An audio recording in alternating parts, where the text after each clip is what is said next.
Previous year's question papers are probably the single most important thing for clearing this exam. But there is a specific way of dealing with the PYQs as well to utilize it to the most. Just looking at or solving the PYQs would not be of much help because questions are seldom repeated. But analyzing the PYQs and structuring one's study based on the PYQs can pave the path for clearing the exam. Let's talk about the PYQ of paper 1 first. For getting the topic-wise segregation of paper 1, look at Talveer Singh's Telegram group, which is named CommerceNet Achievers, and there is a files section. You go there and you will find PDFs on specific units. Like in a PDF, you will find all the higher education questions that had been asked in the 2021 in the June 2021 session. So you will know that they will repeat these topics without fail. And these are the topics that will not be which are seldom asked after you study the PYQs. So studying that PDF only can fetch you the understanding of will give you the understanding of the NTA's trend. So you can base your studies on your analysis, and that is one kind of utilization of PYQs. That is to understand what to study and what to not study. The second utility is as mock papers. After you have studied one topic, you can open your PDF of PYQ on that specific particular topic and then try to solve the questions.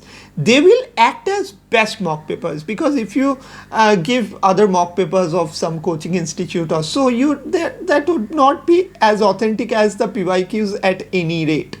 So then after solving, notice the sections you are not doing well, and then identify those topics and revise them from your source.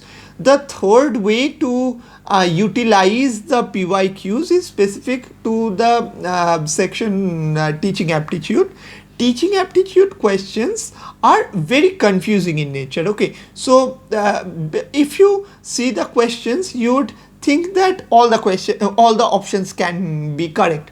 How can you identify the correct option? So to get the hang of the correct answers, you should study the PYQs. While you attempt the teaching aptitude PYQs, you would know what is the perspective from which the NTA is looking at the questions, and you would be aligned to that mentality gradually, and that would help you to select the correct option in your final exam as well. So so these are the three ways of utilizing the PYQs. Now PYQs should also be revised like any other notes or any other videos. So you should now while revising, see that whether you are being able to solve the questions that you could not solve last time. For example, if you were not able to solve a particular question last time, you must have gone through that topic separately and studied something. If you get the same topic question from the same topic in a different question paper, you should be able to solve that question this time.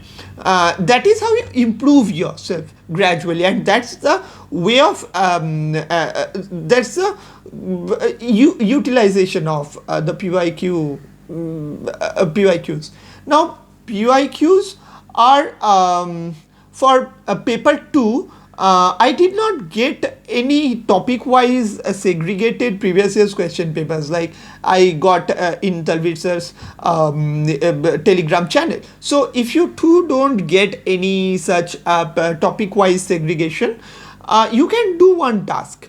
it's best done on Excel sheet, but I did this for selective topics, not much, and I preferred pen and paper for that. You write down the 10 units on different sheets of A4 size papers, and then give heading like 2021. So you should then after giving a gap, you should give the heading 2020 or so. Now after under the heading of 2021, study all the questions that came on 2021. Go through the 2021 paper. Let's say that you come across this question on Macaulay's Minute, which there was one question on Macaulay's Minute, which is Macaulay's Minute of 1835 sought to promote European literature and science among natives, and then impart knowledge of English language and science this through translated text, and etc. etc.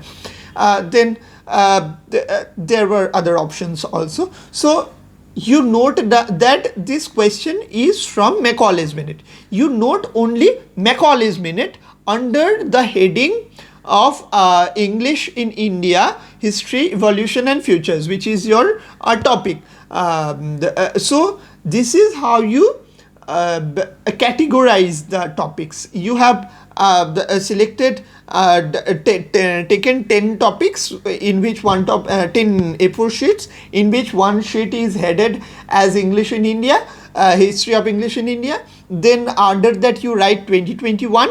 Then you open the 2021 paper. If you find one question from that topic, you see what the subtopic was asked. You note that subtopic under that A4 sheet. You should be doing that throughout the 100 questions. But this will take a lot of time, certainly. But this will give you a clear picture of the topics from which questions are repeatedly being asked.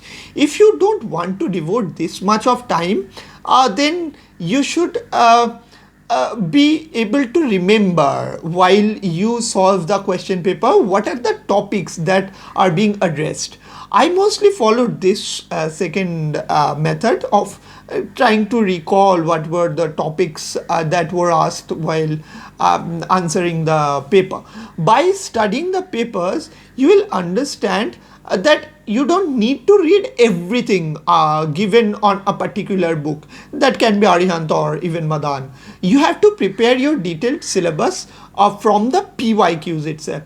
You will find that there are certain areas like for our paper 2 there are journals, then there are government education reforms, and there are much more which I cannot recall at this time, that come each and every year, but that does not require a lot of studies. Like you can give a certain amount of time and make a concise note on that, and you are certainly going to answer correctly in your final exam.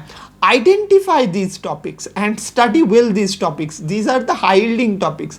Don't miss even one question on paper 2 which you can answer certainly. So study also the comprehension passages well from the PYQs, because net level comprehension passages you won't find in any other place. So the PYQs are good enough, and it has a lot of comprehension. You cannot finish practicing them. So you should notice the options which are being given in the comprehension. I'm talking about also the paper 2 comprehension, not just a paper 1 comprehension. Then attempt the question carefully, the comprehension questions carefully in the exam hall. Also you will sail through. So I do not recall the trends that I had observed while I was studying the PYQs, but I can tell you that there are a lot of hidden knots in paper 2, like that can be discovered if you study the papers closely. I had got hold of an analysis from the website Ed Uncle, which showed the trend of questions in a particular year. That gave me a good idea of the questions that come from the number of questions that come from the from different topics, from different units. So I cannot show that PDF here, but if you mail me, I can share it with you. Anyway, I did not see the PYQs from the time when CBSE used to set the question paper. I just followed the question papers set by NTA. So I think that should suffice for you as well. So start your preparation from studying the syllabus, then go to the PYQs, only then go for the books. You should directly see these two things together and follow the then start studying the papers, studying the books simultaneously also. Like this analysis should go on simultaneously. If you plunge directly into reading books, you'd end up reading only probably your David Deutsches or probably your Routledge, because that's how you start. You read in your graduation or postgrad exams for your exams there, but it won't work here. But also don't spend too much time on just analyzing this. Just as I said that you should from the very first day of analyzing the PYQs, parallelly start studying the high yielding topics that you find in the PYQs, like the history of English in India, research methods. I found these topics, also the linguistics, I found these topics very much high yielding in nature. So you may also find that literary criticism and literary theory part is your strength. So you need to fine tune that portion also. Like you should not neglect that part also if something is your strength. Assisted by the PYQs, you should be able to first identify your strengths and weaknesses. That is your first step, and then structure your preparation accordingly. Don't listen to anybody just like that these portions are more important, these sections this and that is not that important. Don't listen to that.